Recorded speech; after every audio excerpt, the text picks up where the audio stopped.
પાલડીની એક સ્કૂલમાં ધોરણ 11માં અભ્યાસ કરતી વિદ્યાર્થિનીને નિર્વસ્ત્ર કરી ફોટા અને વિડીયો ઉતારનાર લંપટ શિક્ષકની પોલીસે ધરપકડ કરી છે, જેમાં સ્કૂલના સ્પોર્ટ્સ શિક્ષક યશ વાઘેલા કબડ્ડીમાં ભાગ લેવા ફોર્મ ભરવાના તેમજ સ્પોર્ટ્સની ટિકિટ લેવાના બહાને ધોરણ 11માં અભ્યાસ કરતી વિદ્યાર્થિનીને ગીતા મંદિર એસટી સ્ટેન્ડ પાસેની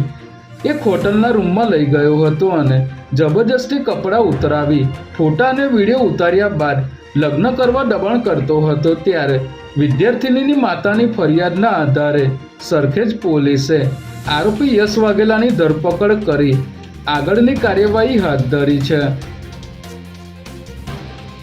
સુરતના કાબોતરા પોલીસ સ્ટેશનના મહિલા પીએસઆઈ, એએસઆઈ અને વચેટીઓ 63,000ની લાંચ લેતા રંગે હાથ ઝડપાઈ ગયા છે, જેમાં કાબોતરા પોલીસ સ્ટેશનમાં ફરિયાદી વિરુદ્ધ પૈસાની લેતી દેતી બાબતે અરજી કરવામાં આવી હતી, જેની તપાસ પીએસઆઈ મધુ રબારી કરતા હતા, ત્યારે આ પીએસઆઈએ 63,000 રૂપિયાની લાંચની માગણી કરી હતી,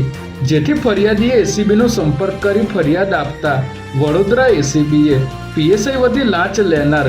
ખાનગી વ્યક્તિ માનસી સિસોદિયાની ધરપકડ કર્યા બાદ પીએસઆઈ મધુ રબારી અને એએસઆઈ નવનીત જેઠવાને પણ ઝડપી લીધા હતા.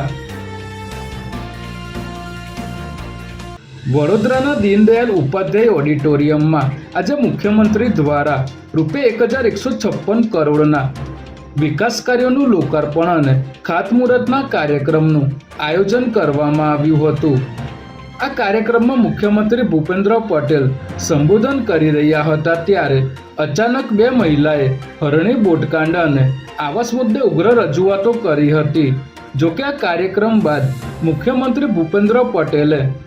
બંને મહિલાઓને મળવા બોલાવી હતી, જે બાદ મુખ્યમંત્રી ભૂપેન્દ્ર પટેલે વિશ્વામિત્રી રિવાઇવલ પ્રોજેક્ટમાં થઈ રહેલી કામગીરીની સમીક્ષા કરવા માટે બેઠક યોજીને પ્રોજેક્ટ અંતર્ગત થઈ રહેલી કામગીરીની વિગતો મેળવી હતી અને સાઇટની મુલાકાત પણ લીધી હતી.